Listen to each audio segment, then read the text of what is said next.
Tindak Pidana Korupsi nomor 34/Pitsus-TPK 2025 atas nama terdakwa Thomas Trika Silembong dinyatakan dibuka dan terbuka untuk umum.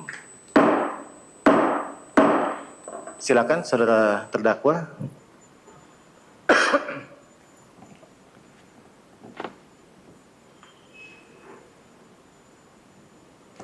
Silakan duduk.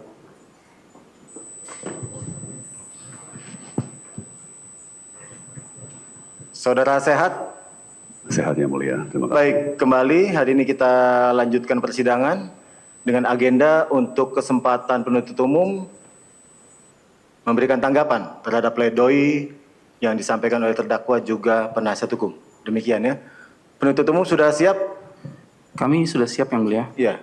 Untuk teknis pembacaan bagaimana mau ke semuanya? Untuk teknis pembacaannya kami tidak akan membacakan semuanya, kami hanya akan membaca yang poin-poin yang dianggap kami penting. Kemudian Sudah untuk terangkum, tabel ya? ataupun tabel tidak kami bacakan, ataupun pasal-pasal, uraian pasal-pasal tidak kami bacakan. Demikian ya. Untuk sama-sama kita dengarkan pembacaan replik dari penuntut umum. Oke. Silakan. Jawaban penuntut umum terhadap pembelaan terdakwa dan tim penasihat hukum dalam perkara terdakwa Thomas Trika Silembong. Majelis Hakim yang kami muliakan, penasihat hukum dan terdakwa yang kami hormati, sidang pengadilan yang kami muliakan, segala puji atas kehadirat Tuhan Yang Maha Esa karena atas berkat dan lindungannya, sehingga kita semua masih diberikan kesehatan dan kesempatan untuk dapat melanjutkan persidangan dalam perkara atas nama terdakwa Thomas Trika Silembong. Selanjutnya dengan kerendahan hati perkenankan kami kiranya untuk menyampaikan terima kasih serta penghargaan yang setinggi-tingginya kepada Majelis Hakim Pengadilan Tindak Pidana Korupsi pada Pengadilan Negeri Jakarta Pusat yang memberikan kesempatan kepada kami untuk menyusun dan menyampaikan jawaban penuntut umum atau replik atas pembelaan yang telah disampaikan baik oleh tim penasihat hukum terdakwa maupun oleh terdakwa dalam persidangan pada hari Rabu tanggal 9 Juli 2025. Sebagai bagian dari alat negara yang bertugas sebagai penegak hukum, khususnya mengemban tugas di bidang penuntutan terhadap perkara tindak pidana dan senantiasa mendambakan tegaknya hukum dan keadilan di negara yang semata-mata kita cintai ini. Sejak awal penuntut umum menyadari sepenuhnya bahwa kesimpulan akhir terhadap upaya mencari keadilan yang hakiki dan yang telah sama-sama diperjuangkan dengan gigih tanpa mengenal lelah baik oleh tim penasihat hukum maupun oleh penuntut umum pasti hasilnya akan bertentangan.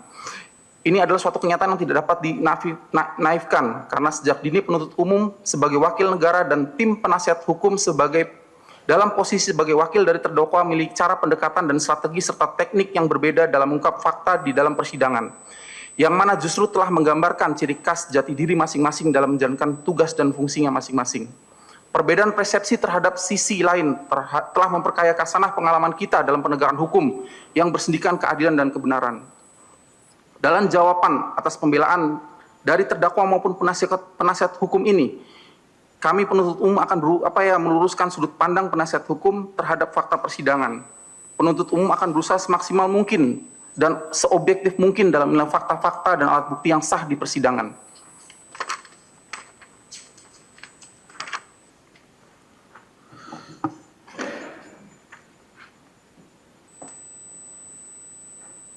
Terhadap pokok-pokok pembelaan yang telah disampaikan oleh tim penasihat hukum terdakwa dan terdakwa tersebut, untuk poin-poin pembelaan yang disusun oleh tim penasihat hukum maupun pembelaan yang disusun oleh terdakwa secara pribadi yang secara substansi sama, maka penuntut umum akan menanggapinya secara bersama-sama. Selanjutnya penuntut umum akan menyampaikan jawaban berdasarkan tuntutan penuntut umum yang sebenarnya dan telah disusun secara komprehensif berdasarkan alat bukti yang sah sebagaimana dihadirkan di persidangan.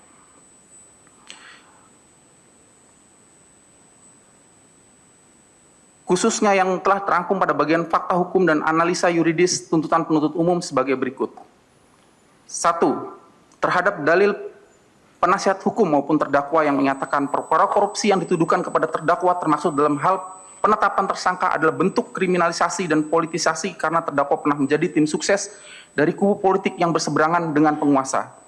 Jawaban penuntut umum, penyidik maupun penuntut umum dari Kejaksaan Agung Republik Indonesia yang telah diberi wewenang oleh perundang-undangan untuk melakukan proses penyidikan dan penuntutan tentunya telah bekerja secara profesional dalam proses penanganan suatu perkara khusus untuk menetapkan seseorang menjadi tersangka telah melalui serangkaian tahapan penyelidikan dan penyidikan. mulai dari pemeriksaan saksi-saksi, pemeriksaan ahli, pengumpulan barang bukti, hingga ditemukan alat bukti yang cukup sebagaimana ketentuan pasal 184 KUHP, barulah seorang dapat dijadikan tersangka, sehingga penetapan tersangka dalam perkara ini telah dilakukan secara profesional, proporsional, dan transparan. Terlebih pihak terdakwa maupun penasihat hukum sebelumnya telah mengajukan proses pra-peradilan untuk menguji legalitas keabsahan tindakan penyidikan dalam hal penangkapan, penahanan, penyitaan, serta penetapan tersangka. Dalam putusannya, Majelis Hakim Pra-Peradilan menilai penetapan tersangka terhadap Thomas Trikasih Lembong telah sesuai dengan prosedur dan telah sesuai dengan putusan Mahkamah Konstitusi terkait dengan persarapan penetapan tersangka. Sehingga dalam kesimpulan akhirnya, Majelis Hakim menilai langkah penegak hukum yang diambil penyidik Kejaksaan Republik Indonesia telah sesuai dengan prosedur sebagaimana dalam hukum acara pidana. Atas dasar fakta hukum terhadap materi pembelaan terdakwa yang menyatakan perkara korupsi yang dituduhkan kepada terdakwa termasuk penetapan sebagai tersangka adalah bentuk kriminalisasi dan politisasi adalah sebagai sangat tidak benar dan tidak berdasar dan hanya merupakan klaim sepihak dari terdakwa yang tidak dapat dibuktikan kebenaran dalam persidangan. Dalam perkara Akwo, penyidik maupun penuntut umum Kejaksaan Agung Republik Indonesia yang telah diberi wewenang oleh undang-undang untuk melakukan proses penyelidikan dan penuntutan telah melakukan proses penyelidikan dan penuntutan secara profesional. 2. Terhadap dalil penasihat hukum ataupun terdakwa yang menyatakan penuntut umum tidak menyampaikan laporan hasil pemeriksaan LHP BPKP maupun kertas kerja auditor BPKP kepada terdakwa sehingga merupakan pelanggaran serius terhadap hak terdakwa. Jawaban penuntut umum bahwa berdasarkan ketentuan pasal 183 KUHP, beban pembuktian dalam perkara tindak pidana ada pada penuntut umum karena KUHP menganut teori pembuktian negatif atau negatif Wetterlitz. Hal ini sejalan dengan asas actori incumi onus probandi yang artinya siapa yang menuntut maka dia yang membuktikan. Sedangkan dalam pasal 66 KUHP ditegaskan bahwa tersangka dan terdakwa tidak dibebani kewajiban pembuktian. Bahwa berdasarkan ketentuan pasal 143 ayat 3. Bahwa berdasarkan ketentuan pasal 143 ayat 4. Turunan surat pelimpahan perkara beserta surat dakwaan disampaikan kepada tersangka atau penasihat hukum dan seterusnya. Dan dalam penjelasan pasal 143 ayat 4 surat pelimpahan perkara itu sendiri lengkap beserta surat dakwaan dan berkas perkara. Namun pasal 143 ayat 4 KUHP tidak menyebutkan beserta alat bukti ceki LHP BPKP RI. Bahwa dalam perkara Akwo, laporan hasil audit perhitungan kerugian keuangan negara atas dugaan tindak pidana perkara korupsi dalam kegiatan importasi gula di Kementerian Perdagangan tahun 2015 sampai dengan tahun 2016 nomor PE 03 tanggal 20 Januari 2025 dari Badan Pengawas Keuangan dan Pembangunan Republik Indonesia merupakan salah satu alat bukti surat sebagaimana dimaksud pasal 184 ayat 1 KUHP huruf C. Yang selanjutnya atas alat bukti surat tersebut akan dijelaskan secara jelas dan lengkap oleh ahli BPKP saat agenda persidangan pemeriksaan ahli. Bahwa kedudukan alat bukti surat sebagaimana diatur pasal 184 ayat 1 huruf C KUHP berupa LHP BPKP merupakan salah satu dasar bagi penuntut umum untuk melakukan penuntutan terhadap terdakwa sehingga penuntut umumlah yang memiliki kepentingan dan kewajiban untuk menjaga keabsahannya atas alat bukti tersebut, termasuk mencegah adanya pihak-pihak lain yang dapat menggunakan alat bukti LHP BPKP tersebut di luar kepentingan penuntutan dan pembuktian di persidangan. Atas dasar tersebut, penuntut umum sejak dari awal persidangan telah menyampaikan bahwa berdasarkan hukum acara yang berlaku, penuntut umum telah tidak memiliki kewajiban untuk menyerahkan alat bukti surat berupa LHP maupun kertas kerja BPKP RI kepada terdakwa maupun penasihat hukum terdakwa. Namun atas ikat baik penuntut umum, kami telah menyerahkan LHP BPKP 1 minggu sebelum pemeriksaan ahli dari BPKP. Sehingga materi pembelaan terdakwa yang menyatakan penuntut umum telah melakukan pelanggaran serius terhadap hak terdakwa karena tidak menyampaikan laporan hasil pemeriksaan LHP BPKP dan kertas kerja auditor BPKP adalah sangat tidak benar dan pernyataan yang sangat berlebihan dari terdakwa. Terkait dengan dalil penuntut umum maupun penasihat hukum yang menyatakan tidak ada niat jahat atau kesepakatan jahat mens rea dan kesamaan tindak actus reus yang dilakukan oleh terdakwa Thomas Trikasih Lembong bersama-sama dengan saksi Charles Sitorus dan para saksi dari 8 perusahaan PGR staf perwakilan kebun tebu mas. Tidak pernah ada kesepakatan persekongkolan dan atau permufakatan jahat antara terdakwa Thomas Trikasih Lembong dengan saksi Charles Sitorus dan para saksi dari 8 perusahaan gula rafinasi serta perwakilan PT Kebun Tebumas dalam rangkaian proses penerbitan PI yang telah dikeluarkan oleh Kementerian Perdagangan. Terdakwa Thomas Trikasih Lembong tidak pernah memberikan perintah kepada pihak manapun untuk menunjuk 8 PGR dan Kebun Tebumas sebagai produsen gula dalam negeri yang harus bekerja sama dengan PT PPI. Serta terdakwa Thomas Trikasih Lembong tidak pernah memerintahkan kepada pihak manapun untuk menunjuk langsung distributor. Terdakwa Thomas Trikasih Lembong tidak mengetahui dan tidak pernah memberikan arahan serta tidak juga mendapatkan laporan terkait kerjasama yang dilakukan oleh dan antara PT PPI dengan 8 perusahaan gula rafinasi maupun PT PPI dengan PT Kebun Mas sehubungan dengan stabilisasi harga dan pemenuhan stok gula nasional. Jawaban penuntut umum berdasarkan keterangan ahli ADCAT Ganjar Laksmana Bonaparte yang pada pokoknya menerangkan unsur melawan hukum dalam pasal 2 Undang-Undang Tipikor harus dibuktikan dengan adanya niat jahat atau mens rea. Ketika seorang menyimpangi peraturan, niat jahat atau mens rea dibuktikan dengan doktrin Willens and Wetten yang diterjemahkan bahwa pelaku mengetahui perbuatan itu dan menghendakinya, sehingga pelaku mengetahui perbuatannya dilarang. Niat jahat atau mens rea bisa dilihat dari serangkaian perbuatan yang dari awal hingga akhir sehingga tampak wujud suatu perbuatan. Dalam perkara Aquo, mens rea atau actus reus terdakwa dapat terlihat dari fakta hukum bahwa terdakwa telah mengetahui dalam penugasan kepada PT PPI nantinya akan bekerjasama dengan 8 perusahaan gula rafinasi jauh sebelum surat penugasan kepada PT PPI nomor 51 tanggal 12 Januari 2016 yang ditandatangani oleh terdakwa. Terdapat berapa kali rapat maupun pertemuan yang salah satunya dihadiri oleh terdakwa dengan pihak PT PPI maupun dengan pihak-pihak dari 8 perusahaan gula rafinasi sebelum surat penugasan kepada PT PPI nomor 51 tanggal 12 Januari 2016 ditandatangani oleh terdakwa. Selain itu, terdakwa juga mendapatkan laporan terkait kerjasama yang dilakukan oleh dan antara PT PPI dengan 8 perusahaan gula rafinasi maupun PT PPI dengan PT Kebun Tebumas. Fakta hukum tersebut diperoleh dari keterangan saksi Gunario selaku staf khusus Menteri Perdagangan yang pada pokoknya menerangkan bahwa sekitar tahun 2015 saksi pernah dipanggil oleh terdakwa Thomas Trikasih Lembong yang mengatakan bahwa Kemendak RI akan menugaskan PT PPI untuk stabilisasi harga. Beliau mengatakan waktu itu untuk GKP tidak diimpor secara langsung, namun dilakukan dengan cara mengimpor GKM yang nantinya akan diolah oleh perusahaan gula rafinasi menjadi GKP. Beliau meminta kepada saksi untuk mempertemukan PT PPI dengan perusahaan gula rafinasi untuk mulai melakukan penjajakan. Bahwa pada saat itu saksi diberikan nama-nama perusahaan gula rafinasi yang nantinya akan dipertemukan dengan PT PPI oleh terdakwa Thomas Trikasih Lembong. Bahwa sekitar bulan November atau Desember 2015 bertempat di ruang rapat Menteri Perdagangan, saksi pernah menghadiri rapat pembahasan gula. Bahwa pada saat rapat tersebut dibahas mengenai teknis penugasan importasi gula kepada pabrik swasta penghasil gula rafinasi untuk dikerjasamakan dengan PT PPI dalam rangka pemenuhan kebutuhan gula untuk operasi pasar. Pada saat itu yang disepakati atau yang diputuskan dalam rapat adalah adanya keputusan untuk memberikan izin impor kepada pihak gula rafinasi yang hasil produksinya dikerjasamakan dengan PT PPI untuk distribusikan kepada distributor yang ditunjuk oleh PT PPI. Bahwa pada saat itu terdakwa Thomas Trikasih Lembong hadir dalam pertemuan tersebut. Nah, selain itu juga dihadiri oleh Ibu Sri Agustin dan almarhum Karyanto Supri. Selain itu fakta hukum tersut diperoleh dari keterangan saksi Dayu Patmara Rengganis yang pada pokoknya menerangkan bahwa dalam hal penunjukan 9 perusahaan gula dalam negeri berserta distributor, penunjukan tersebut telah diarahkan oleh terdakwa. Bahwa saksi Charles Sitorus datang kepada saksi menyampaikan bahwa Bu, saya dan Ibu diundang Pak Gunario, staf khusus terdakwa Thomas Trikasih Lembong untuk menghadiri rapat di Kemendak. Bahwa pada saat itu saksi masuk ke ruangan rapat, Pak Gunario langsung meminta kepada saksi untuk meletakkan alat komunikasi di bangku belakang. Alasannya pada waktu itu adalah rapat terbatas.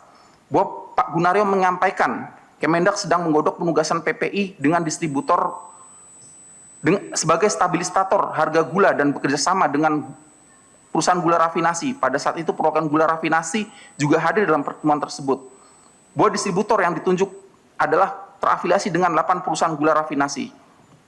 Bahwa yang memutuskan distributor adalah dari Kemendak pada rapat teknis berdasarkan penyampaian saksi Charles Sitorus, di mana 8 pabrik gula rafinasi sudah menyebutkan nama distributor. Kemudian Charles Sitorus memerintahkan tim legal mengecek distributor tersebut. Selain itu, fakta hukum tersebut diperoleh dari keterangan saksi Charles Sitorus yang pada pokoknya menerangkan bahwa dilakukan beberapa kali rapat dalam pertemuan sebelum surat penugasan kepada PT PPI nomor 51 tanggal 12 Januari 2016 yang ditandatangani oleh terdakwa, yang dilakukan oleh pihak-pihak dari Kementerian Perdagangan, dari PT PPI maupun pihak-pihak dari 8 perusahaan gula rafinasi yang dilakukan baik di kantor Kementerian Perdagangan di Hotel Ritz-Carlton, di Sentra Bisnis Distrik SCBD, di Equity Tower, dan di kantor PT PPI. Bahwa saksi Charles Sitorus menerangkan bahwa adanya arahan pimpinan dan pimpinan yang dimaksud adalah terdakwa. Bahwa adanya arahan pimpinan dan pimpinan yang dimaksud adalah terdakwa didasarkan karena saat menyampaikan hal tersebut, Ibu Sri Agustin yang merupakan Dirjen Perdagangan Dalam Negeri Kementerian Perdagangan RI dan merangkap PLT Sekjen Kemendak RI. Maka saksi beranggapan yang dimaksud dengan pimpinan adalah Menteri Perdagangan RI yakni terdakwa selaku atasan langsung Sri Agustina. Selain itu, fakta hukum tersebut juga diperoleh dari barang bukti dokumen KIKI, yaitu 1 lembar fotokopi surat nota dinas nomor 24 garing 2016 perihal laporan persetujuan impor gula kristal mentah atau GKP. Ulangi, laporan persetujuan impor gula kristal mentah atau gula kasar atau raw sugar penugasan PT PPI tanggal 21 Januari 2016 yang ditandatangani oleh almarhum Karyanto Supri.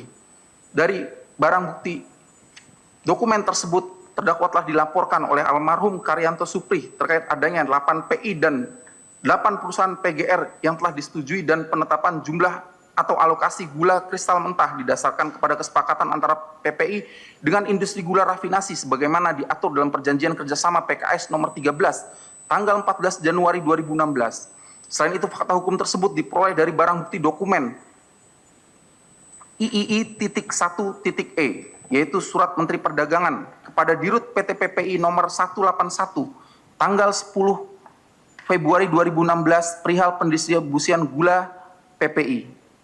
Selain itu, fakta hukum tersebut diperoleh dari barang bukti dokumen nomor T72.73, yaitu 1 bundel fotokopi surat nomor 56 tanggal 1 April 2016 perihal laporan persiapan kegiatan perjualan dan distribusi gula PT PPI tahun berjalan 2016 dan 1 bundel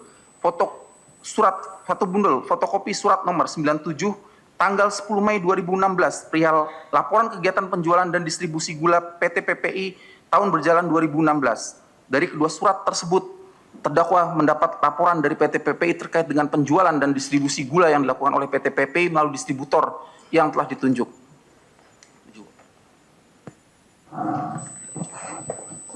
Mohon izin melanjutkan. 7. Terhadap dalil nota pembelaan penasihat hukum terdakwa dan terdakwa bahwa terdakwa Thomas Trikasih Lembong tidak mengetahui dan tidak pernah memberikan arahan serta tidak juga mendapatkan laporan terkait kerjasama oleh Inkopar dengan distributor. Jawaban penuntut umum. Dalam perkara Aquo terkait dengan penugasan kepada Inkopar yang bekerjasama dengan distributor, terdakwa mengetahui dan mendapatkan laporan terkait kerjasama oleh Inkopar dengan distributor. Terdakwa juga mendapatkan laporan terkait dengan kerjasama Inkopar dengan distributor. Fakta hukum tersebut diperoleh dari keterangan saksi Majen TNI Purnawirawan Felix Sutabarat dan saksi Letkol Sipayung. Selain itu, fakta hukum tersebut diperoleh dari barang bukti dokumen nomor BB 3 Romawi.2B sebagai berikut. Surat Ketua Umum Inkopar kepada Direktorat Jenderal Perdagangan Dalam Negeri nomor B/254/7 Romawi/2015 tanggal 30 September 2015 perihal laporan pelaksanaan pendistribusian gula operasi pasar. B. Surat Ketua Umum Inkopar kepada Direktorat Jenderal Perdagangan Dalam Negeri nomor B/274/7 Romawi/2015 tanggal 30 Oktober 2015 perihal laporan pelaksanaan pendistribusian gula operasi pasar. C. Surat Ketua Umum Inkopar kepada Direktorat Jenderal Perdagangan Dalam Negeri nomor B/302/12 Romawi/2015 tanggal 3 Desember 2015 perihal laporan pelaksanaan pendistribusian gula operasi pasar. D. Surat Ketua Umum Inkopar kepada Direktorat Jenderal Perdagangan Dalam Negeri nomor B/23/2 Romawi/2016 tanggal 3 Februari 2016 perihal laporan pelaksanaan pendistribusian gula operasi pasar. 8. Terhadap dalil nota pembelaan penasihat hukum terdakwa dan terdakwa bahwa terdakwa Thomas Trikasih Lembong tidak mengetahui dan tidak pernah memberikan arahan serta tidak juga mendapatkan laporan dalam kerjasama antara Inkopar dengan PT Angels Product. Jawaban penuntut umum. Bahwa perkara Aquo terkait dengan penugasan kepada Inkopar yang bekerjasama dengan PT Angels Product, terdakwa mengetahui dan mendapatkan laporan terkait kerjasama Inkopar dengan PT Angels Product. Fakta hukum tersebut diperoleh dari keterangan saksi Majen TNI Purnawirawan Felix Hutabarat dan saksi Letkol Sipayung. Selain itu, fakta hukum tersebut diperoleh dari barang bukti dokumen nomor BB 3 Romawi titik 2 B.H dan JJJ.14 sebagai berikut. Surat Ketua Umum Inkopar kepada Menteri Perdagangan nomor B/239/9 Romawi/2015 tanggal 18 September 2015 perihal kompensasi atas produk gula konsumsi yang digunakan untuk koperasi pasar. 1 set fotokopi kelengkapan surat pengakuan sebagai importir produsen gula kristal mentah (gula kasar dalam kurung raw sugar) nomor 04.IP strip 04.15.0042 tanggal 12 Oktober 2015 dari Direktur Jenderal Perdagangan Luar Negeri kepada PT Angelus Product. Selain itu, fakta hukum tersebut diperoleh dari barang bukti nomor BB 3 Romawi titik 2 D.B dan JJJ.102 sebagai berikut. Surat Ketua Umum Inkopar kepada Menteri Perdagangan nomor B/26/2 Romawi/2016 tanggal 11 Februari 2016 perihal alokasi produksi gula konsumsi untuk koperasi pasar. 1 set fotokopi kelengkapan surat persetujuan impor gula kristal mentah (gula kasar dalam kurung raw sugar) nomor 04.PI strip 69.16.0025 tanggal 8 Maret 2016 dari Menteri Perdagangan RI kepada PT Angelus Product. Selain itu, fakta hukum tersebut diperoleh dari barang bukti nomor BB 3 Romawi titik 2 A dan JJJ.103 sebagai berikut. Surat Menteri Perdagangan kepada Ketua Umum Inkopar nomor 294/MDAK/SD/3/2015 tanggal 31 Maret 2016 perihal persetujuan perpanjangan waktu operasi pasar gula. 1 set fotokopi kelengkapan surat persetujuan impor gula kristal mentah (gula kasar dalam kurung raw sugar) nomor 04.PI strip 69.16.0028 tanggal 8 April 2016 dari Menteri Perdagangan RI kepada PT Angelus Product, bahwa surat-surat tersebut seharusnya terdakwa mengetahui dan mendapat laporan penugasan Inkopar tersebut dilakukan dengan bekerjasama dengan PT Angelus Product. 9.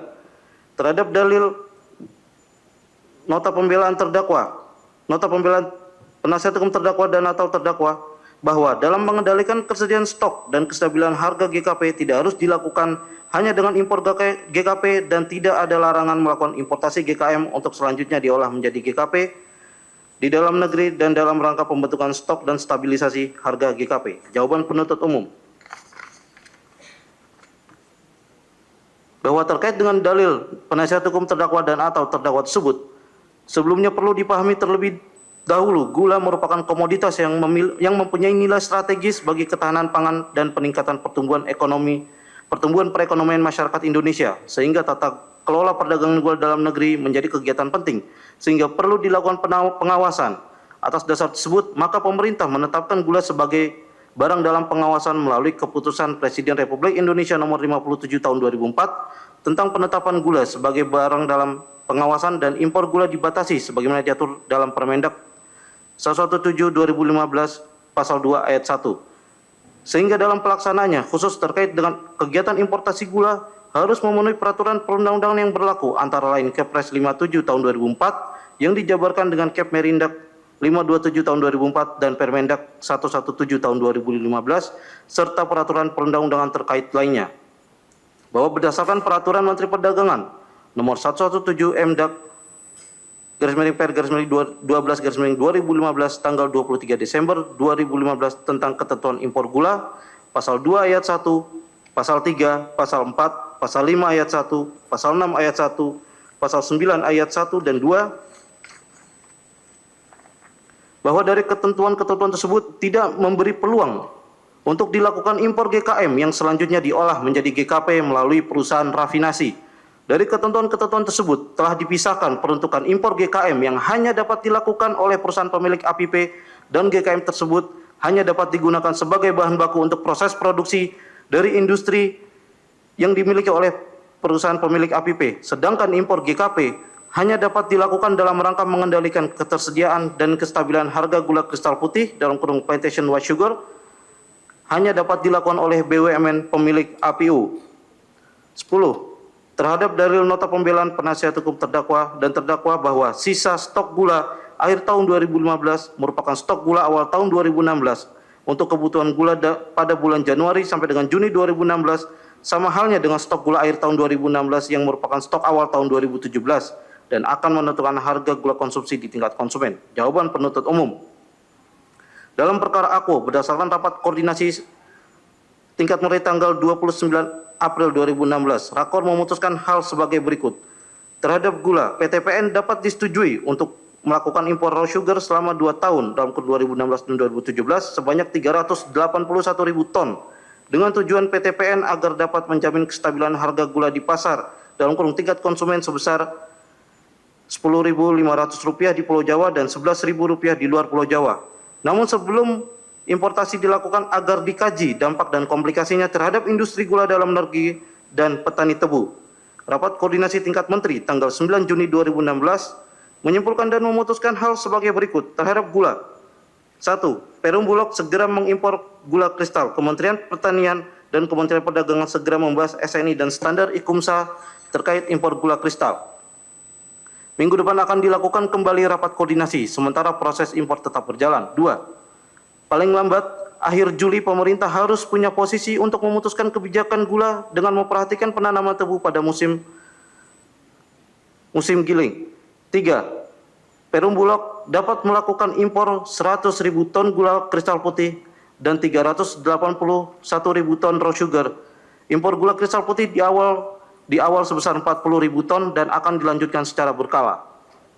Rapat koordinasi tingkat menteri tanggal 26 Juli 2016 dalam kurung Rakor Pangan memutuskan hal sebagai berikut terkait gula. 1. Impor gula disetujui hanya dilakukan oleh Perum Bulog. Perusahaan-perusahaan lain tetap dapat mengimpor gula namun harus melalui Perum Bulog dengan transparansi harga. 2. Menteri Koordinator Bidang Perekonomian akan melakukan komunikasi dengan 7 perusahaan besar yang selama ini menguasai impor gula. 3. Permendak yang mengatur tentang dilarangnya gula kristal putih masuk ke pasar dikecualikan bagi gula kristal putih yang dimiliki Perum Bulog. Dengan demikian, gula kristal putih yang dimiliki Perum Bulog dapat masuk ke pasar. Pengecualian tersebut berlaku hingga akhir September 2016 agar harga gula menjadi Rp12.500. Bahwa berdasarkan rapat koordinasi tingkat menteri yang dilakukan pada periode bulan April, Juni, dan Juli 2016, seharusnya pemenuhan stok gula sampai dengan akhir tahun 2016 sampai dengan stok awal tahun 2017 telah dipenuhi penugasan kepada PTPN dan Perum Bulog. Dilanjutkan rekan JPU. 11.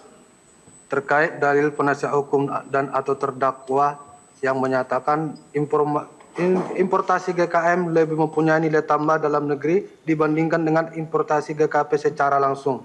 Bahwa terkait, jawaban kami selaku penuntut umum, bahwa terkait dengan dalil penasihat hukum terdakwa dan atau terdakwa tersebut, sebelum perlu dipahami terlebih dahulu, gula merupakan komoditas yang mempunyai nilai strategis bagi ketahanan pangan dan peningkatan pertumbuhan perekonomian masyarakat Indonesia, sehingga tata kelola perdagangan gula di dalam negeri menjadi kegiatan penting sehingga perlu dilakukan pengawasan. Atas dasar hal tersebut, maka pemerintah menetapkan gula sebagai barang dalam pengawasan melalui keputusan Presiden Republik Indonesia nomor 57 tahun 2004 tentang penetapan gula sebagai barang dalam pengawasan dan impor gula dibatasi sebagaimana diatur dalam Permendak 117 tahun 2015 pasal 2 ayat 1. Pengaturan terkait gula diatur secara ketat dalam Permendak nomor 11 tahun 2017. Walaupun demikian dalam pasal 28 Permendak nomor 117 tahun 2012 memberikan pengecualian dan ketentuan yang diatur dalam Permendak tersebut, namun harus dilakukan dengan persetujuan Menteri berdasarkan kesepakatan rapat koordinasi dengan instansi terkait. Bahwa terkait adanya pembahasan mengenai agar impor gula dalam bentuk raw sugar agar terdapat nilai tambah bagi pabrik-pabrik gula di dalam negeri, sebagaimana dalam risalah rapat koordinasi antar kementerian pada tanggal 28 Desember 2015 dan adanya pembahasan mengenai impor raw sugar bagi pemenuhan kekurangan GKP agar tidak berupa GKP langsung tapi berupa raw sugar agar ada nilai tambah pengolahan dalam negeri. Terkait hal ini agar dicarikan mekanisme yang tepat agar tidak melanggar peraturan perundang-undangan yang berlaku dan menimbulkan konsekuensi hukum di kemudian hari. Sebagaimana termuat dalam risalah rapat koordinasi antar kementerian pada tanggal 15 Maret 2016, adalah belum diputuskan dan menjadi kesimpulan dalam rapat koordinasi antar kementerian, masih perlu pembahasan lebih lanjut untuk dicarikan mekanisme yang tepat agar tidak melanggar peraturan perundang-undangan yang berlaku dan menimbulkan konsekuensi hukum di kemudian hari. Selain itu, yang dimaksud agar ada nilai tambah pengolahan di dalam negeri, yaitu pabrik gula dalam negeri yang memproduksi gula konsumsi, gula kristal putih, bukan pabrik gula rafinasi sebagaimana keterangan saksi Musdalifah Mahmud.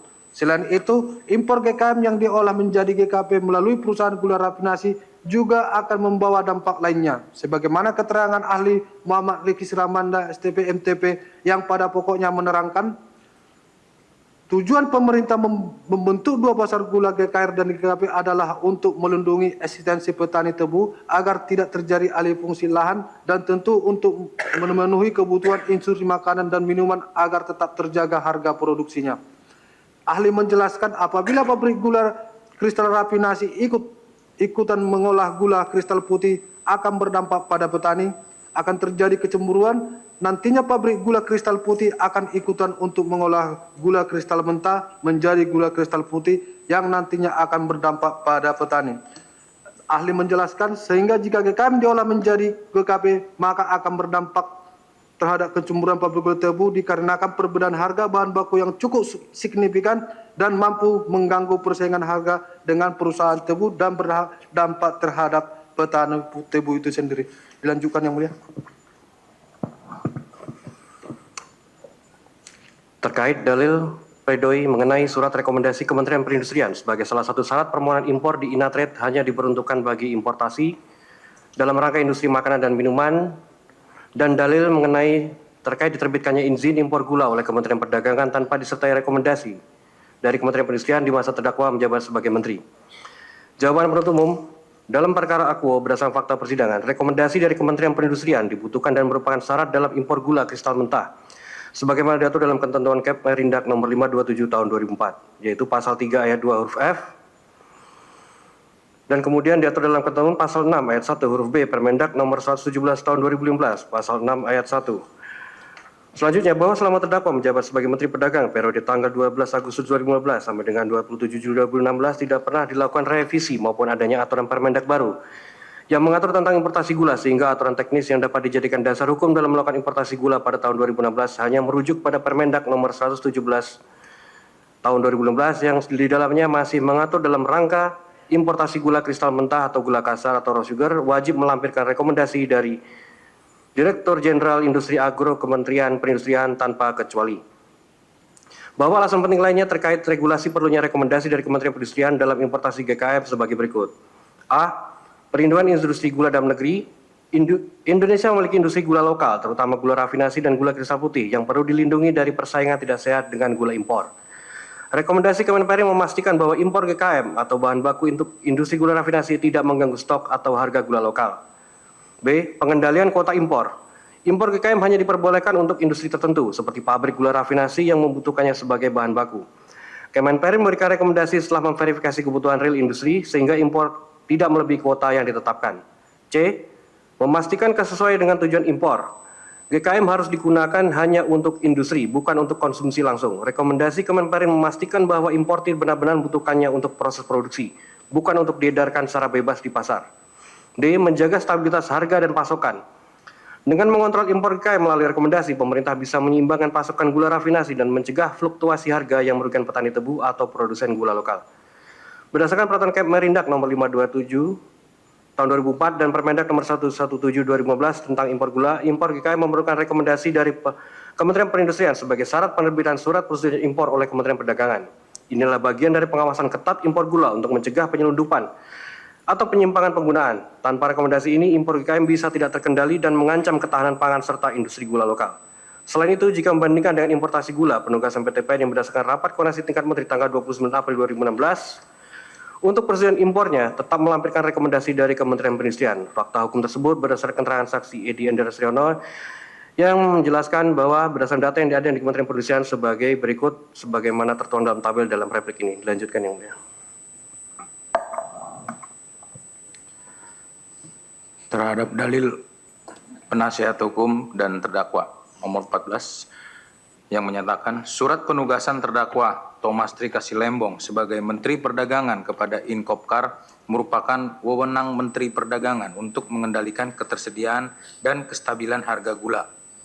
Surat penugasan terdakwa Thomas Trikasilembong sebagai Menteri Perdagangan kepada Inkopol dan SKPP TNI Polri atau Puskopol merupakan wewenang Menteri Perdagangan untuk mengendalikan ketersediaan dan kestabilan harga gula, serta memiliki dasar hukum yang jelas berdasarkan arahan Presiden.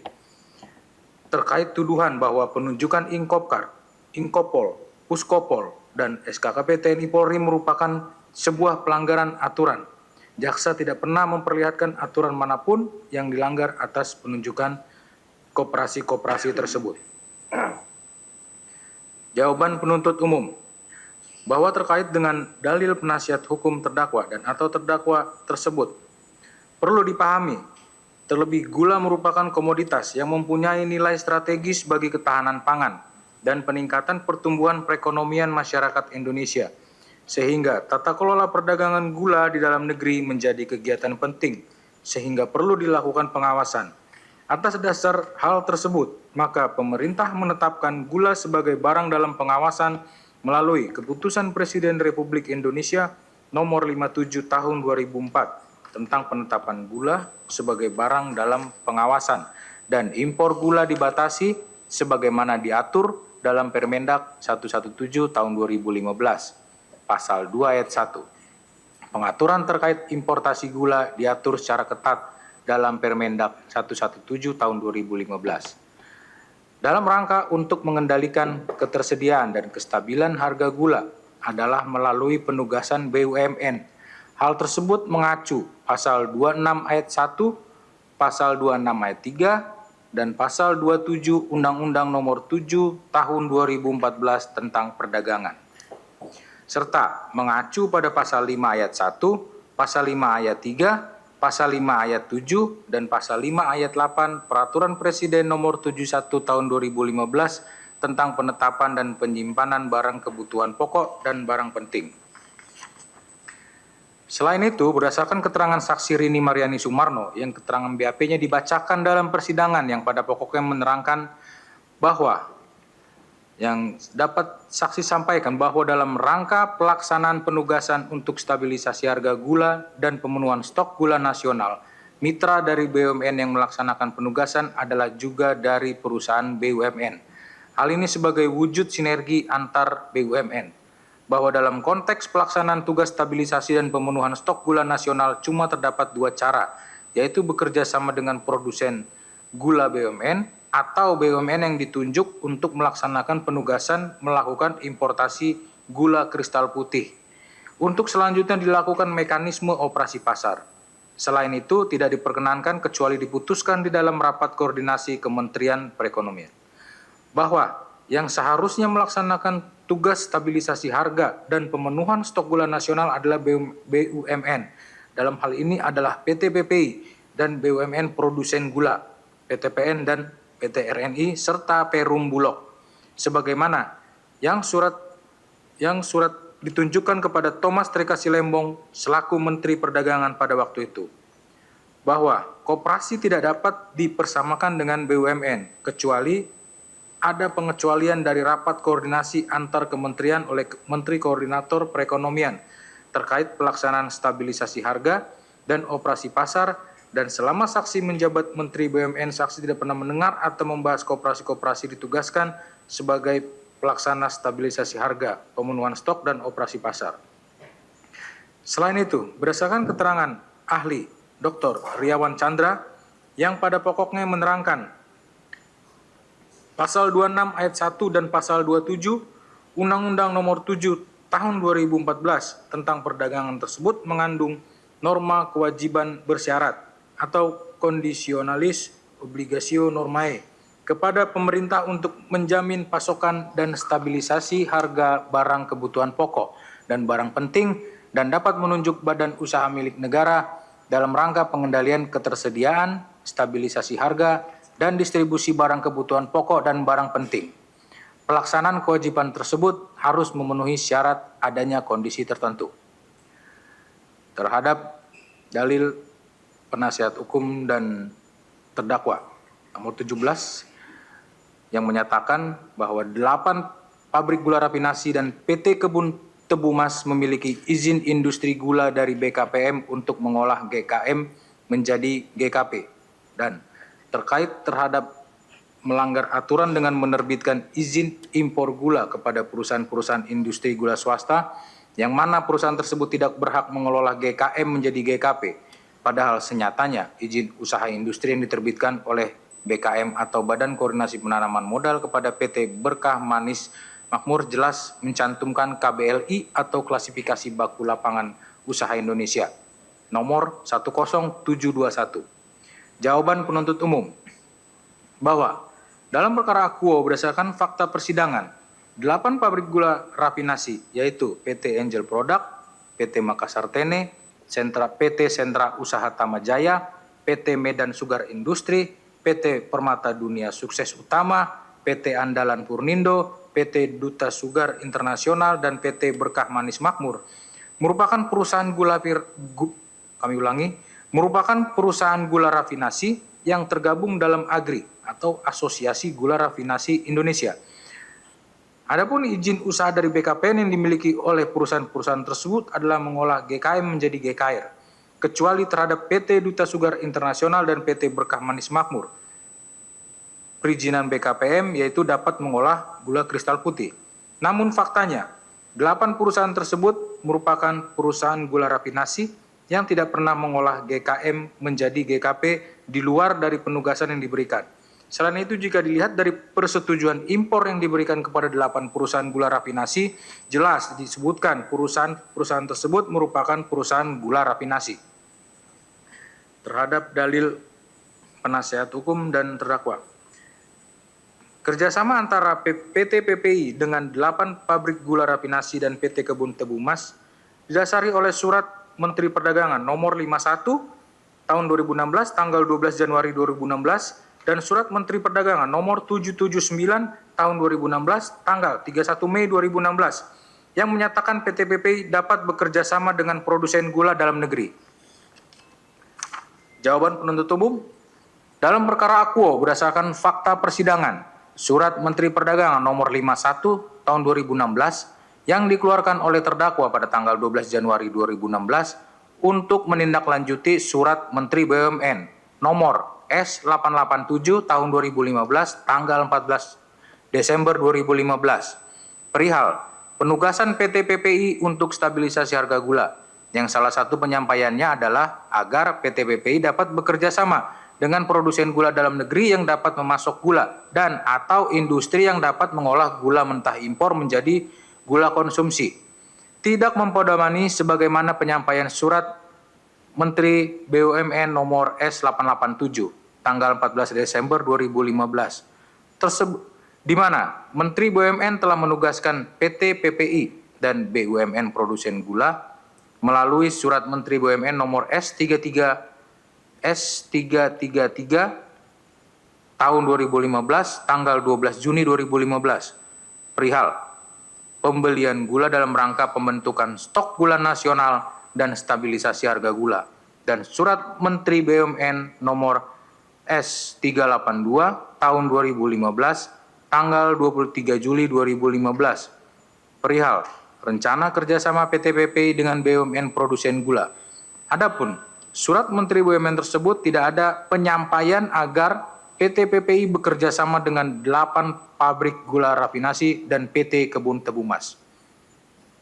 Selain itu, Surat Menteri Perdagangan nomor 51 tahun 2016 tanggal 12 Januari 2016 dan Surat Menteri Perdagangan nomor 779 tahun 2016 tanggal 31 Mei 2016 yang menjadi dasar adanya kerjasama PT PPI dengan 8 pabrik gula rafinasi dan PT Kebun Tebu Mas, sehingga terbitnya persetujuan impor terhadap 8 pabrik gula rafinasi sebesar 200.000 ton dan PT Kebun Tebu Mas sebesar 100.000 ton tersebut tidak pernah dibahas dalam rapat koordinasi antar kementerian. Dilanjutkan rekan kami. Ya, kami lanjutkan majelis. 20 terkait dalil terdakwa dan tempat nasihat hukum mengenai terdakwa Thomas Reka Silembong tidak mengetahui dan tidak memberikan arahan dalam kerjasama antara Inkopol dengan 8 pabrik gula rafinasi. Jawaban penuntut umum. Dalam perkara Aqua terkait dengan penugasan kepada Inkopol yang bekerjasama dengan 8 perusahaan gula rafinasi, terdakwa mengetahui dan mendapatkan laporan terkait kerjasama Inkopol yang bekerjasama dengan 8 perusahaan gula rafinasi. Fakta hukum tersebut diperoleh dari keterangan saksi Aji Cahya Sudarsono, BKOM MBA, dan saksi Dr. Andes Muji Waluyo SH. Selain itu, fakta hukum tersebut diperoleh dari barang bukti dokumen nomor BB 3 Romawi titik 4 dan 3 Romawi titik 4A sebagai berikut. 1. Bendel fotokopi dokumen Inkopol Surat Menteri Perdagangan kepada Ketua Inkopol nomor 634 garis miring M garis datar dak SD garis miring 5 2016 tanggal 3 Mei 2016 perihal distribusi gula untuk operasi pasar. Dan surat Ketua Inkopol kepada Menteri Perdagangan nomor B89 garis miring A.1 garis miring 4 Romawi garis miring 2016 Inkopol tanggal 22 April 2016 perihal permohonan distribusi gula. Dari kedua surat tersebut, terdakwa mengetahui dan mendapatkan laporan terkait kerjasama Inkopol yang bekerjasama dengan 8 gula rafinasi. Nomor 21, terkait terdakwa Thomas Rikasi Lembong tidak memiliki kewenangan untuk melakukan penunjukan dan atau penugasan PT PPI dalam rangka stabilitas harga dan pemenuhan stok gula. Jawaban penuntut umum bahwa dalil penasihat hukum terdakwa dan atau terdakwa yang menyatakan terdakwa Thomas Rikasi Lembong tidak memiliki kewenangan untuk melakukan penunjukan dan atau penugasan PT PPI dalam rangka stabilitas harga dan pemenuhan stok gula adalah bertolak belakang dengan fakta persidangan. Kalaulah terdakwa tidak memiliki kewenangan untuk melakukan penunjukan dan atau penugasan PT PPI dalam rangka stabilitas harga dan pemenuhan stok gula, namun faktanya terdakwa telah menerbitkan Surat Menteri Perdagangan nomor 51 garis miring M garis datar DAG garis miring SD garis miring 01 garis miring 2016 tanggal 12 Januari 2016 perihal penugasan PT PPI dalam rangka pembentukan stok gula nasional dan stabilitas harga gula, dan Surat Menteri Perdagangan nomor 779 garis miring M garis datar DAG garis miring SD garis miring M 5 garis miring 2016 tanggal 31 Mei 2016 perihal penugasan PT PPI dalam rangka stabilitas harga.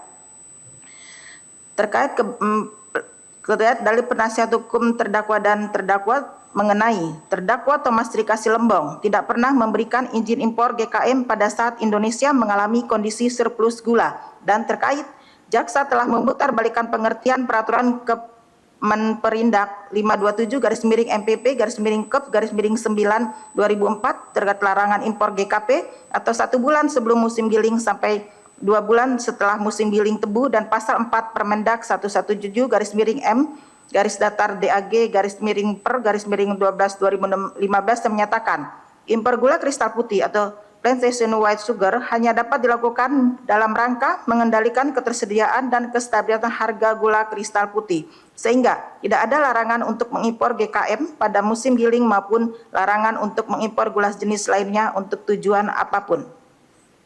Jawaban penuntut umum bahwa dalam perkara Aqua, terdakwa Thomas Rikasi Lembong pada tahun 2015 memberikan surat pengakuan sebagai importir produsen gula kristal mentah kepada Tony Wijaya Ong melalui PT Angel Product untuk diolah menjadi gula kristal putih yang dilakukan pada saat produksi dalam negeri gula kristal putih mencukupi dan pemasukan atau realisasi impor gula kristal mentah tersebut terjadi pada musim giling.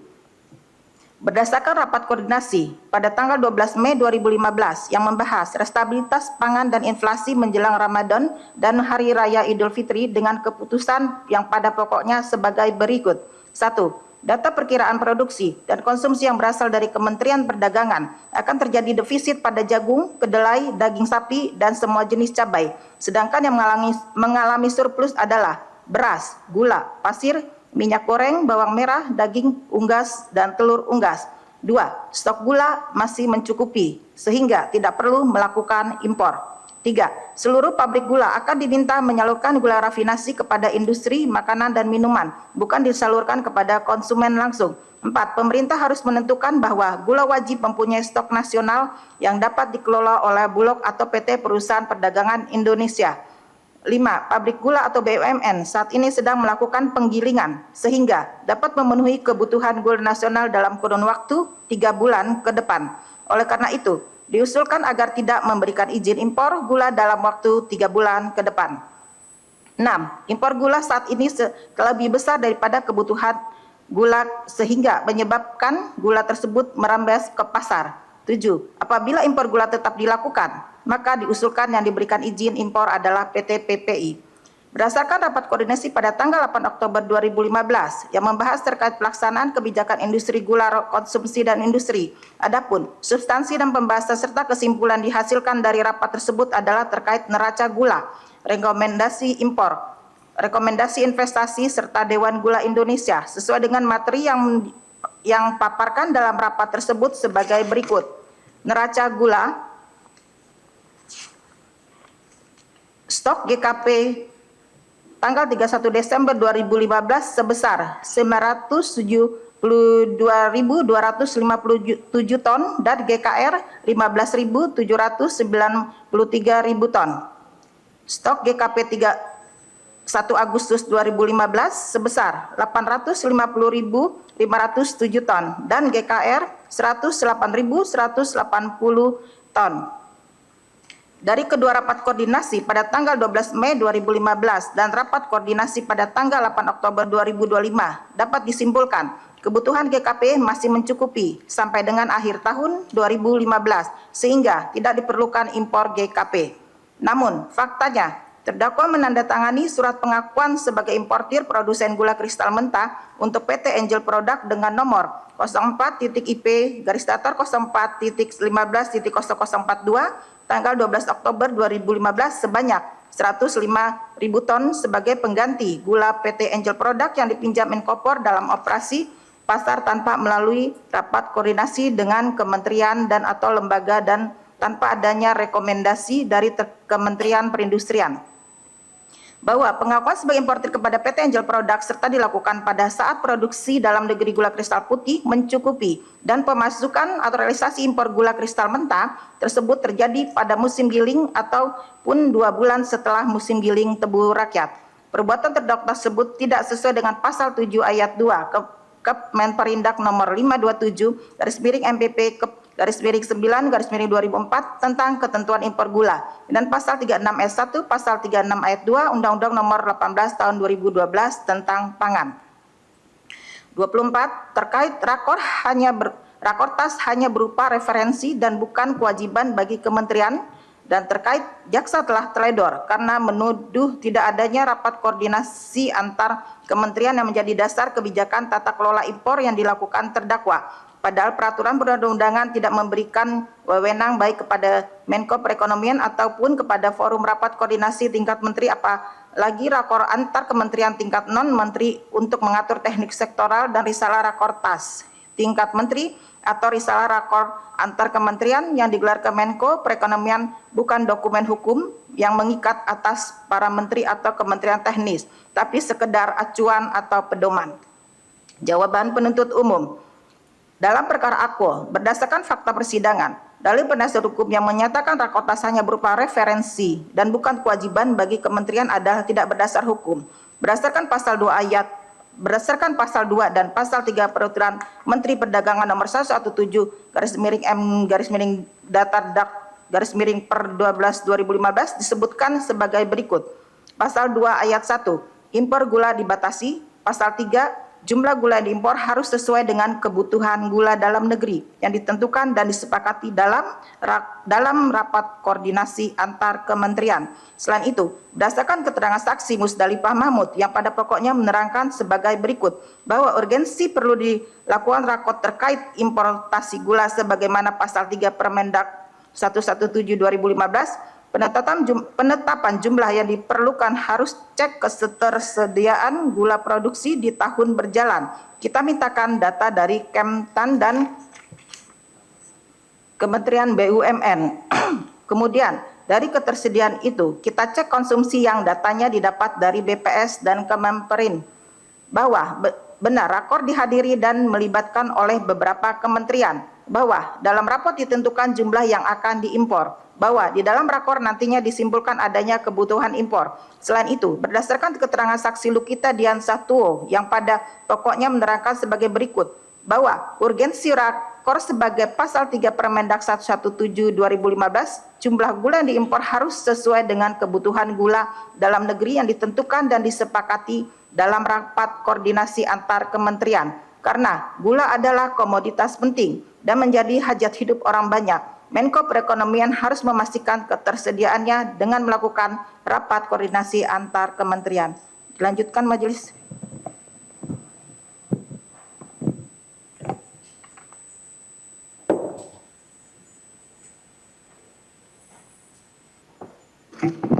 Melanjutkan. Terkait dalil penasihat hukum dan terdakwa dalam pledoinya yang menyatakan terdakwa Thomas Trikasih Lembong dalam memberikan persetujuan impor kepada PT Angels Product dengan PI nomor 04 tanggal 12 Oktober 2015 bertujuan untuk gula kristal mentah milik PT Angels Product yang dipinjam oleh Enkopkar untuk operasi pasar pada 4 Juni 2015. Jawaban penuntut umum, dalam perkara akuo berdasarkan fakta persidangan, Menteri Perdagangan RI Rahmat Gobel menandatangani surat penugasan kepada Inkopkar dengan surat nomor 465 tanggal 4 Juni 2015 yang pada pokoknya menyetujui pelaksanaan operasi pasar gula dengan syarat pelaksanaan operasi pasar gula dapat bekerja sama dengan produsen dalam negeri dengan lokasi operasi pasar gula pemukiman penduduk dengan prioritas masyarakat berpenghasilan rendah dan pelaksanaan 2 minggu sebelum puasa sampai paling lambat 7 hari setelah Idul Fitri H+7 Idul Fitri pada tanggal 18 Juli 2015. Terlihat jelas pelaksanaan operasi pasar gula tersebut dilakukan dengan bekerja sama dengan produsen dalam negeri dan tidak pernah dibahas pelaksanaan operasi pasar gula melalui mekanisme impor.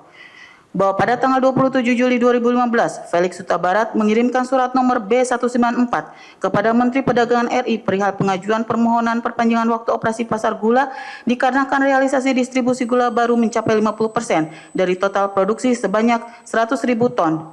Akan tetapi Menteri Perdagangan RI yang dijabat Rahmat Gobel pada saat itu tidak membalas surat dari Inkopkar tersebut dikarenakan tidak urgent. Terdakwalah yang memperpanjang penugasan kepada Inkopkar dengan menandatangani surat nomor 707 tanggal 26 Agustus 2015 perihal persetujuan perpanjangan waktu operasi pasar gula kepada Inkopkar yang pada akhirnya pada tanggal 18 September 2015 Felix Huta Barat mengirimkan surat nomor B239-9-2015 kepada terdakwa Thomas Trikasih Lembong perihal kompensasi atas produksi gula konsumsi yang digunakan untuk operasi pasar. Menjadi aneh yang awalnya penugasan kepada Inkopkar di zaman Menteri Perdagangan Rahmat Gobel yang menegaskan pelaksanaan operasi pasar gula tersebut dilakukan dengan bekerjasama dengan produsen dalam negeri, kemudian muncul permintaan dari Inkopkar melalui surat nomor B239 kepada terdakwa yang pada pokoknya meminta kompensasi atas produk gula PT Angel Product untuk operasi pasar dengan meminta kuota impor GKM sebesar 100.000 ton. Poin 27 yaitu terkait dengan dalil penasihat hukum dan terdakwa dalam pledoinya, Permendak 117 tidak mengatur ketentuan musim giling sebagai syarat pemberian PI. Jawaban penuntut umum, bahwa benar Permendak 117 tidak mengatur lagi ketentuan larangan impor pada musim giling. Ketentuan yang mengatur larangan impor pada saat musim giling adalah Kepmen Perindak nomor 527 yang berlaku pada tahun 2004 sampai dengan 2015 sebagaimana diatur sebagai berikut. Dalam pasal 7 ayat 2 Kepmen Perindak 527/2004 di mana gula kristal putih atau plantation white sugar sebagaimana dimaksud dalam ayat 1 hanya dapat diimpor di luar masa 1 bulan sebelum masa giling tebu rakyat, musim giling tebu rakyat dan 2 bulan setelah musim giling tebu rakyat. Apabila produksi dan atau persediaan gula kristal putih dari dalam negeri tidak mencukupi kebutuhan. Poin 28, terdakwa Thomas Trikasih Lembong terbukti tidak pernah menerima hadiah atau janji atau keuntungan dari penugasan dan pemberian PI kepada PT PPI, Inkopkar, Inkopol dan Puskopol maupun 8 pabrik gula rafinasi dan PT Kebun Tebu Mas. Jawaban penuntut umum, bahwa dalam perkara akuo berdasarkan fakta persidangan, terdakwa tidak diperkaya ataupun diuntungkan, namun perbuatan terdakwa dalam memberikan penugasan kepada PT PPI, Inkopkar, Inkopol dan Puskopol dan pemberian persetujuan impor kepada 8 pabrik gula rafinasi dan PT Kebun Tebu Mas yang dilakukan secara melawan hukum telah memperkaya ataupun memberi keuntungan kepada orang lain atau koperasi yaitu 1. 1. Memperkaya Tony Wijaya Eng melalui PT Angel Products sebesar Rp144.236.287,5 yang diperoleh dari kerjasama impor gula PT Angel Products dengan Inkopkar, Inkopol, dan PT PPI. Memperkaya Ten Suryanto Eka Prasetya melalui PT Makassar Tene, memperkaya Hansen Setiawan melalui PT Sentral Usaha Tama Jaya, memperkaya Indra Suryaningrat melalui PT Medan Sugar Industri, memperkaya Eka Sapanca melalui PT Permata Dunia Sukses Utama, memperkaya Wisnu Hendraningrat melalui PT Andalan Fornindo, memperkaya Hendro Giarto Atiwo melalui PT Duta Sugar Internasional, memperkaya Hans Valita melalui PT Berkah Manis Makmur, memperkaya Ali Sanjaya Budi Darmo melalui PT Kebun Tubuh Mas, dan memperkaya Rama Krishna Parasad Vankatesha Murti melalui PT Dharma Palas Usaha Sukses. Poin 29 yaitu pembelian GKP oleh PT PPI kepada 8 pabrik gula rafinasi dan PT Kebun Tubuh Mas di atas harga patokan petani tidak menyebabkan kerugian keuangan negara, dan tuduhan bahwa harga beli oleh PT PPI dan harga jual PT PPI kepada distributor yang dua-duanya di atas harga patokan petani atau HPP adalah sebuah pelanggaran, bahwa harga patokan petani atau HPP itu sebuah harga minimum, bukan sebuah harga maksimum. Jawaban penuntut umum, terkait harga patokan petani HPP, maka terkait dengan metode penghitungan kerugian keuangan negara yang pertama dilihat dari sudut pandang korporasi PT PPI, yaitu kemalahan harga yang dibayarkan PT PPI dalam pengadaan GKP untuk penugasan stabilisasi harga atau operasi pasar. Dalam kasus ini, pemerintah menugaskan PT PPI atau BUMN untuk melaksanakan penugasan stabilisasi harga gula operasi pasar. PT PPI dalam menjalankan aksi korporasi dalam hal penugasan pengadaan gula untuk stabilisasi harga harus berdasarkan ketentuan yang berlaku baik internal maupun eksternal. Terdapat ketentuan internal dalam PT PPI yang harus dipatuhi, yaitu RKAP yang merupakan perencanaan operasionalisasi korporasi dalam 1 tahun. RKAP dimaknai sebagai batasan dalam melakukan aksi korporasi sebagai pedoman kerja dalam melaksanakan kegiatan usaha perusahaan di tahun 2016. Jika menemukan suatu kondisi yang mana RKAP sudah tidak relevan, maka terdapat mekanisme untuk mengubah, yaitu dengan melakukan pembahasan dengan Dewan Komisaris, pengajuan kepada Kementerian BUMN, dan pembahasan di RUPS. Dalam kasus ini, PT PPI memiliki RKAP tahun 2016 yang ditandatangani pada akhir tahun 2015 dan tidak terdapat perubahan dalam RKAP tahun 2016. Dalam RKAP PT PPI tahun 2016.3.8, Rencana Kerja dan Anggaran Perusahaan tahun 2016 penugasan pemerintah sebagai pemegang stok nasional dan stabilisator harga gula.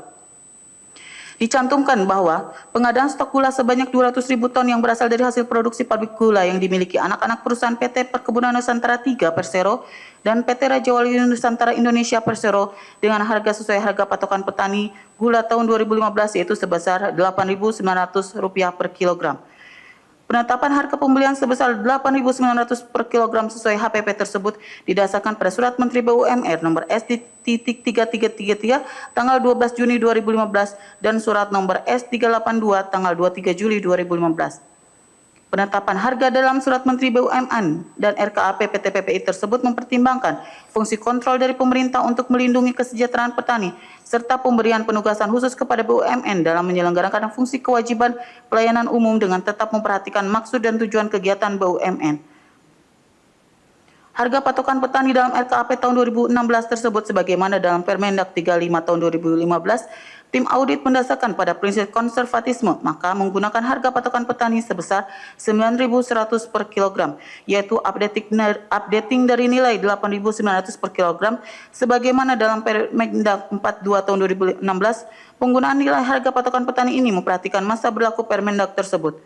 Pada faktanya, PT PPI melakukan kerjasama dengan swasta untuk importasi GKM sebesar 200.000 ton dengan harga sesuai perjanjian Rp9.000 per kilogram exclude PPN dan Rp11.100 per kilogram include PPN. Tidak ada perubahan atas RKAP tahun 2016 tersebut. Aksi korporasi tersebut juga tidak dilakukan pembahasan dengan Dewan Komisaris. BUMN PI tidak diperkenankan mengambil kebijakan di luar RKAP. Fakta kronologis dari bukti audit yang cukup, relevan, andal, dan bermanfaat, serta RKP tahun 2016, Permendak 35 tahun 2015, dan Permendak 42 tahun 2016 menjadi dasar penghitungan kerugian keuangan negara berupa kemalahan harga yang dibayarkan PT PPI dalam pengadaan GKP untuk penugasan stabilisasi harga atau operasi pasar, Seharusnya PT PPI membeli dengan harga 8.900 per kilogram sesuai RKAP 2016, namun membeli dengan harga 9.000 per kilogram exclude PPN dengan 8 perusahaan swasta dan 11.100 per kilogram include PPN untuk KTM.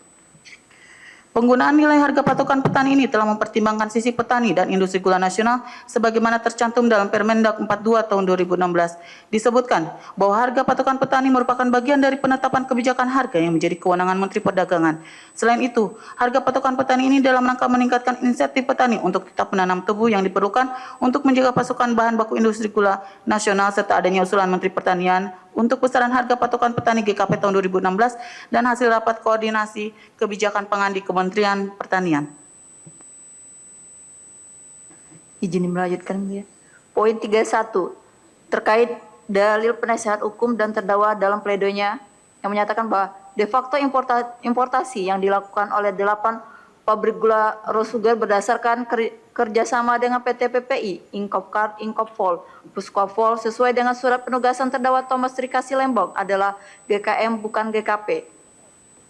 Poin 32, jumlah kerugian keuangan negara sebesar 5 yang dinyatakan pada laporan audit BPKP 2025 belum dinyatakan dan pasti karena terdapat kesalahan perhitungan dalam lampiran-lampiran perhitungan audit BPKP dan perhitungan kerugian keuangan negara yang dilakukan oleh BPKP adalah ilusi semata.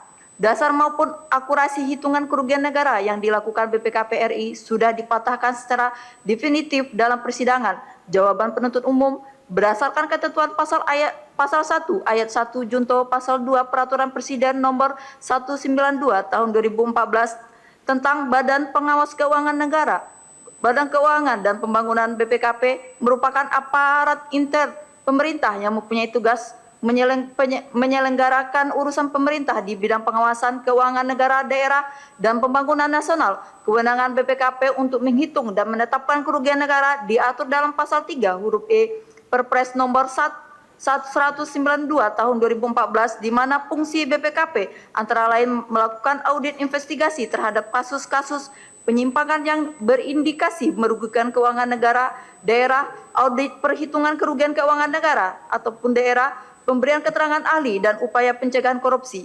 Audit perhitungan kerugian keuangan negara yang dilakukan BPKP bukan dalam ranah administrasi kepegawaian dan perpajakan, namun dalam ranah tipikor karena dalam importasi gula di Kemendak tahun 2015 sampai dengan 2016 terdapat penyimpangan atau ketidaksesuaian dengan kriteria sebagai tersaji dalam LHP KKN BPK RI.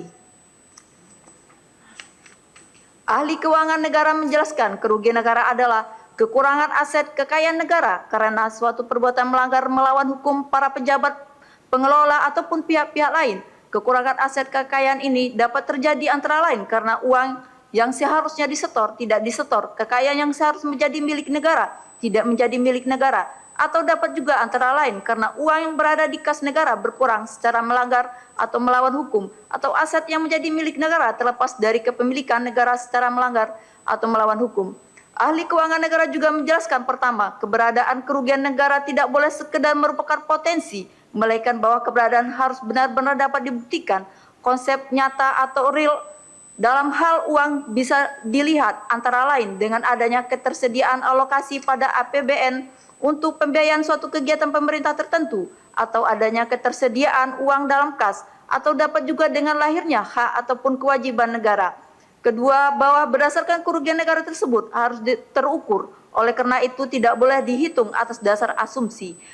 Merujuk pada pendapat ahli kerugian keuangan negara, maka bea masuk dan PDRI yang telah dihitung dalam laporan perhitungan kerugian keuangan negara masuk dalam ruang lingkup keuangan negara.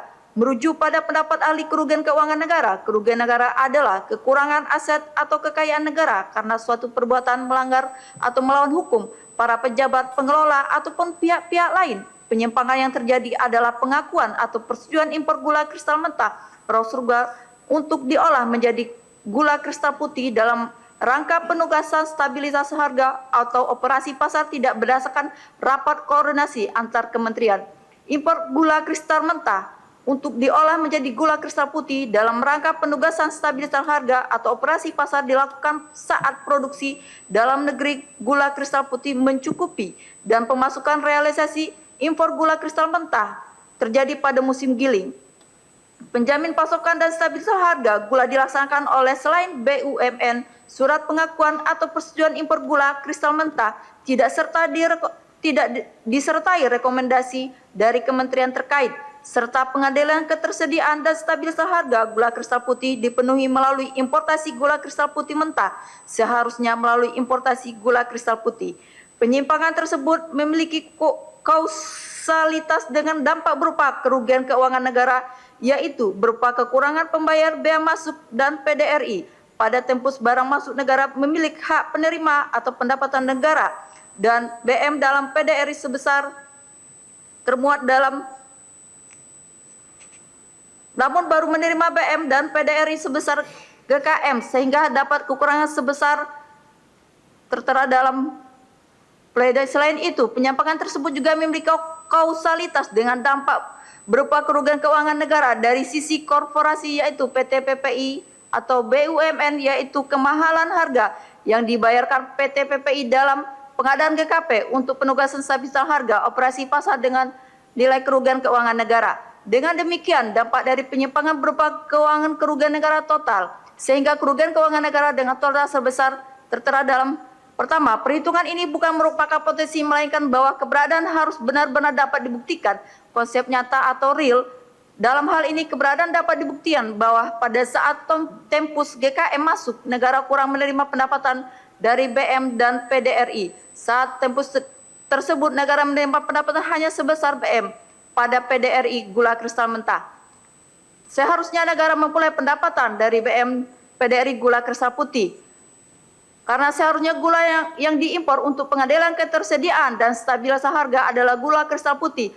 Hal ini berkausalitas dengan keseluruhan penyimpangan yang tersaji dalam LHPKKN, terutama penyimpangan poin D, pengendalian ketersediaan dan stabilitas harga gula kristal putih dipenuhi melalui importasi gula kristal putih mentah, raw sugar yang seharusnya melalui importasi gula kristal putih. Selain itu, keberadaannya juga dapat dibuktikan pada saat tempus PT PPI mengeluarkan uang untuk membeli GKP dengan harga yang lebih tinggi atau lebih mahal, sehingga kerugian keuangan negara yang terjadi adalah kemahalan harga yang dibayar PT PPI dalam pengadaan GKP untuk penugasan stabilitas harga atau operasi pasar.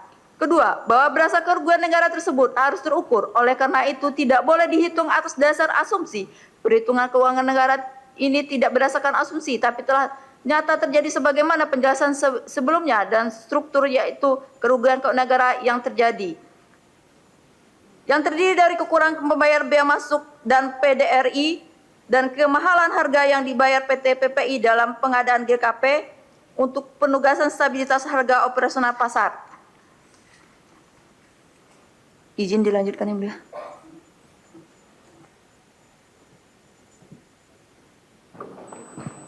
Kami lanjutkan, Yang Mulia, terkait dalil penasihat hukum untuk poin 34 tentang kebijakan pembentukan stok dan stabilisasi harga gula konsumsi melalui importasi gula yang dilakukan oleh terdakwa Thomas Trikasi Lembong selama menjabat sebagai Menteri Perdagangan tahun 2015-2016, terbukti berhasil membuat harga gula stabil dan memberikan nilai tambah perekonomian negara dan penerimaan negara atau keuangan negara. Dan poin 35 terkait dengan terdakwa Thomas Trikasi Lembong telah berhasil melakukan importasi gula dengan tujuan utama pemenuhan stok dan stabilisasi harga gula. Jawaban kami selaku penuntut umum, dalam perkara akuo, berdasarkan fakta persidangan, pembentukan stok dan stabilisasi harga gula konsumsi melalui importasi gula yang dilakukan oleh terdakwa melalui impor GKM yang diolah menjadi GKP oleh perusahaan gula rafinasi belum sepenuhnya mampu mengendalikan harga gula. Fakta hukum tersebut diperoleh dari keterangan saksi Sri Agustina dan Dr. Randus Robert Indarto. Selain itu, dengan barang bukti berupa surat Dirjen Perdagangan Dalam Negeri kepada Ketua Umum IMCOKAR nomor 208 tanggal 22 Februari 2016 perihal pelaksanaan operasi pasar gula, dan surat Direktur Bapokting kepada Ketua Umum Inkopar nomor 203 tanggal 10 Mei 2016 perihal laporan operasi Pasar Gula. Dari kedua surat yang ditandatangani oleh Saksi Sri Agustina selaku Dirjen Perdagangan Dalam Negeri dan Saksi Robert Indarto selaku Direktur Bapokting tersebut diperoleh fakta beberapa daerah harga gula masih tetap tinggi. Selain itu, berdasarkan data kondisi harga gula kristal putih pada akhir tahun 2016-2017 masih di atas harga acuan penjualan di konsumen. Harga acuan penjualan di konsumen menurut Permendak 63 2016 adalah harga penjualan di tingkat konsumen yang ditetapkan oleh Menteri dengan mempertimbangkan struktur biaya yang wajar mencakup antara lain biaya produksi, biaya distribusi, keuntungan dan atau biaya lain. Menteri Perdagangan menetapkan harga acuan ini dalam rangka menjamin ketersediaan, stabilitas dan kepastian harga gula. Terkait dengan poin 36 dalil-dalil penasihat hukum menyatakan unsur-unsur pasal 2 ayat 1 junto pasal 18 Undang-Undang Tipikor junto pasal 55 ayat 1 KUHP dalam sebagaimana dalam dakwaan primer penuntut umum tidak terbukti secara sah dan meyakinkan.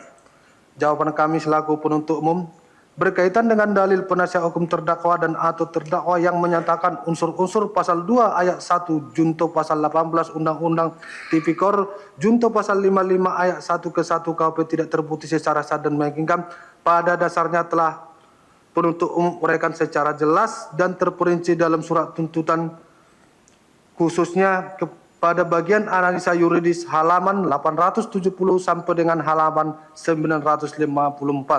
Terkait dalil penasihat hukum tersebut, penuntut umum tetap pada surat tuntutannya khususnya pada bagian analisa yuridis halaman 870 sampai dengan halaman 904 yang pada pokoknya menyatakan seluruh unsur-unsur pasal 2 ayat 1 junto pasal 18 Tipikor junto pasal 55 ayat 1 KUHP telah terbukti secara sah dan meyakinkan.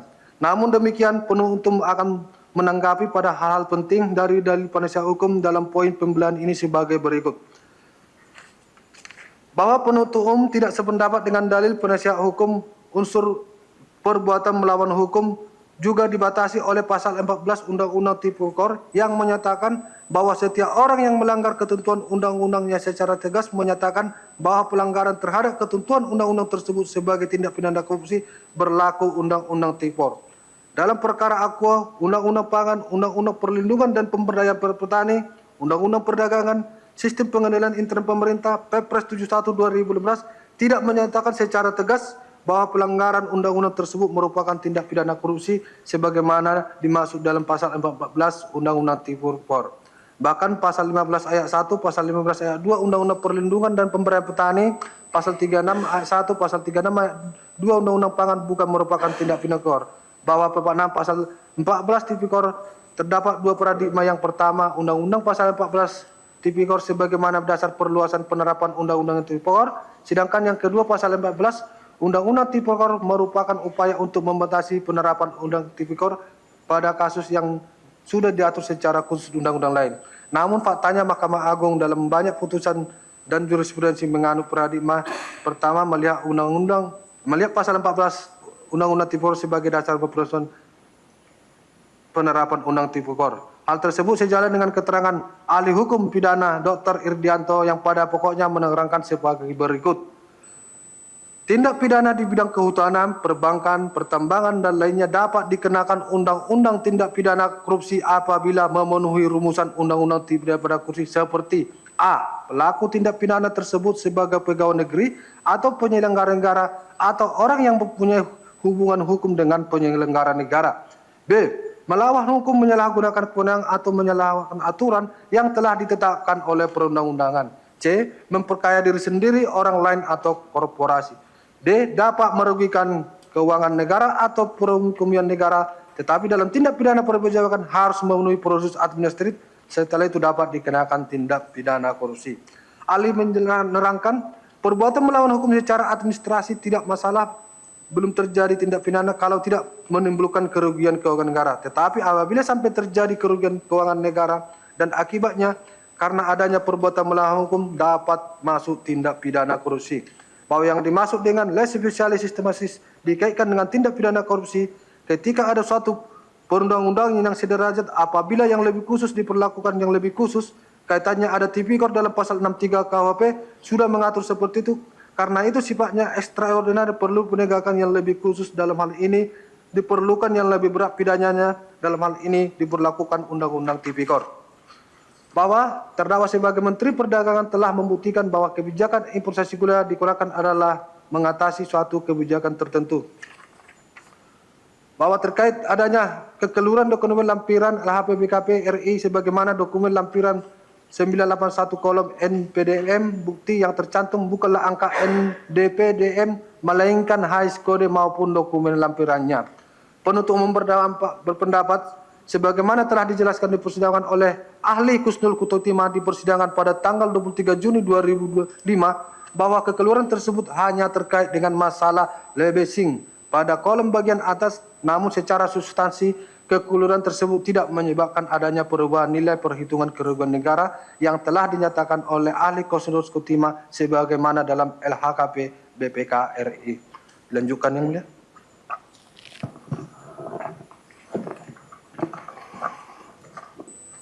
Terkait dalil dalam pledoi yaitu poin 37 bahwa jaksa keliru menerapkan makna dan istilah operasi pasar sehingga menganggap terdakwa gagal melakukan pengendalian distribusi gula terutama dengan membolehkan cara lain di luar BUMN melalui operasi pasar dan atau pasar belah melainkan melalui distributor.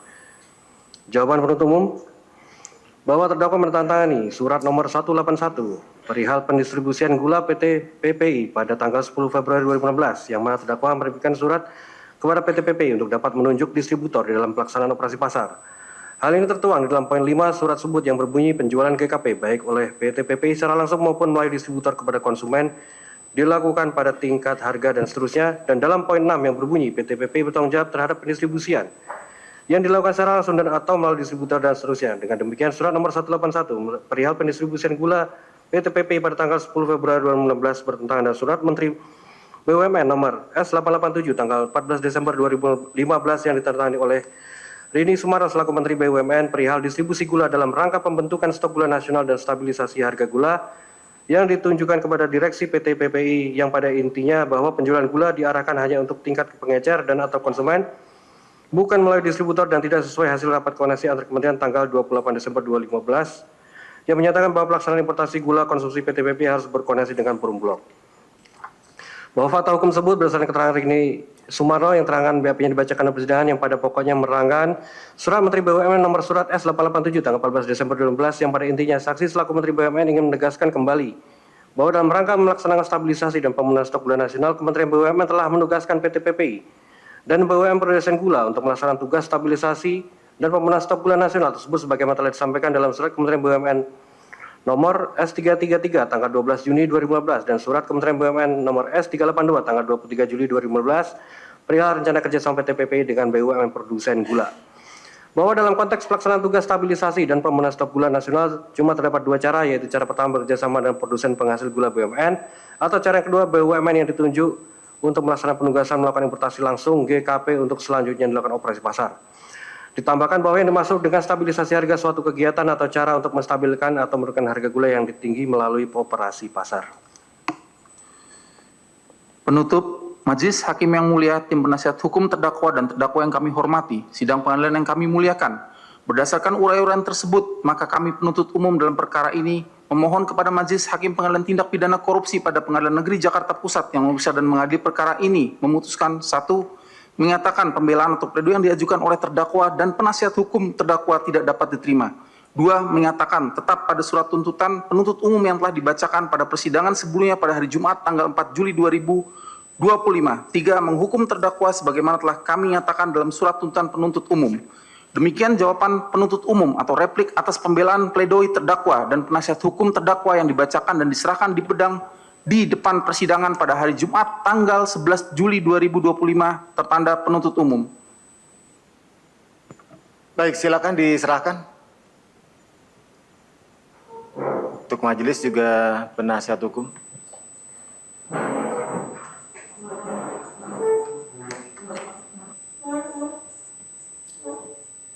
Demikian untuk replik baru saja selesai dibacakan oleh penuntut umum.